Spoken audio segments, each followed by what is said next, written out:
Hello, I'm John Connor. I work for the University of Liverpool. In this video we're just looking at the Creative Commons license selector. Now to get to this, if you just go to the creativecommons.org and then first set of boxes down is choose a license. Okay, so first of all we're presented with a series of questions. The first one is allow modifications of your work.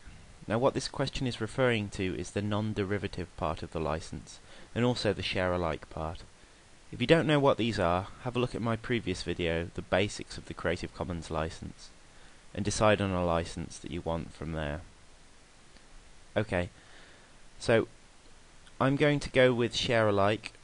So people can make derivative works, but they have to share it with the same license that I've got on my work. Allow commercial uses of your work. This refers to the non-commercial part of the license. If you select no on this, your license will be non-commercial. So I'm going to go with yes. I don't mind commercial uses of my work. Finally, we have license jurisdiction.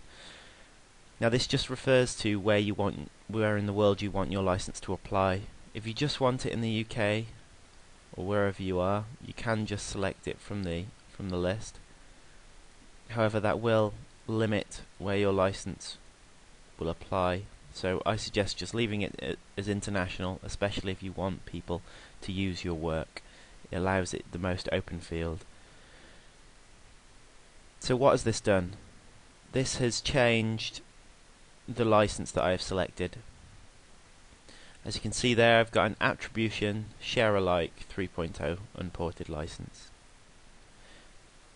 The CC logo is Creative Commons. This is the attribution part of the license, and this is the share-alike part.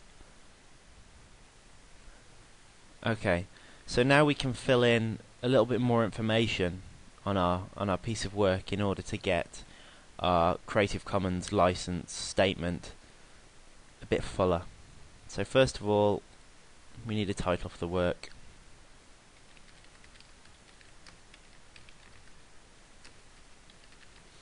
And as you can see here, the license statement has changed accordingly. Okay, attribution of the work. Now this can either be a person or it can be an institution, depending on who owns the IP. So if I put myself there, and also my institution,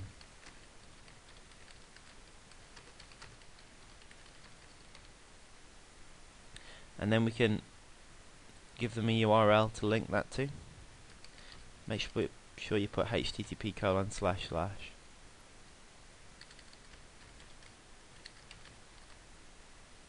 and that's changed this part of the license to link to the University of Liverpool. What this part links to is the license code itself. So if we have a brief look at that, this will tell people what their freedoms are in the Creative Commons license. Full legal code's available there as well.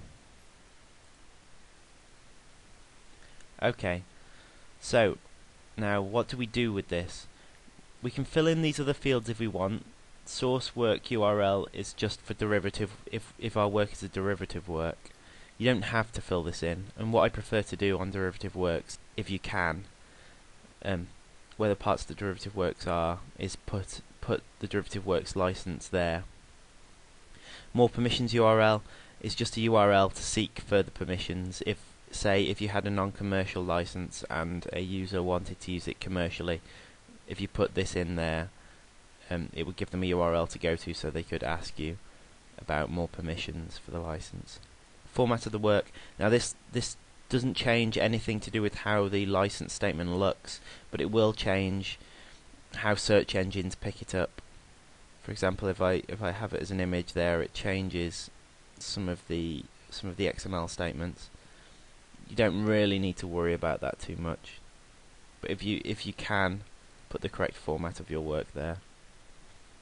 And finally, the license mark. Now, obviously, all these link URLs aren't particularly useful if we're looking at a book. We're not going to be able to follow them. So if we go to offline mode, it will give us a statement which we can use to put into an offline piece of work. I would also include in this statement, I would include the link to the author or the attributions website in there, along the lines of, to view the original work, please visit, or to view the author's website, please visit. So with our HTML license version, we can actually use this HTML code to put that into our web page. So, for example, I've got a very basic web page here, which is coded here.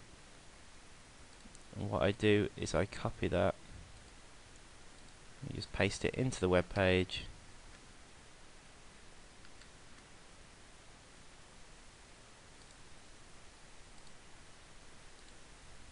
And there we go. The license shows up in the web page. Right, you may think this license is a bit big, so there are ways we can actually cut it down. There is a shorthand for Creative Commons. If you want to find it out for your particular license, if you go back to this page and we click on this, there's the shorthand text which we can put into our web page and replace the long text that we were given. That will shorten it a bit.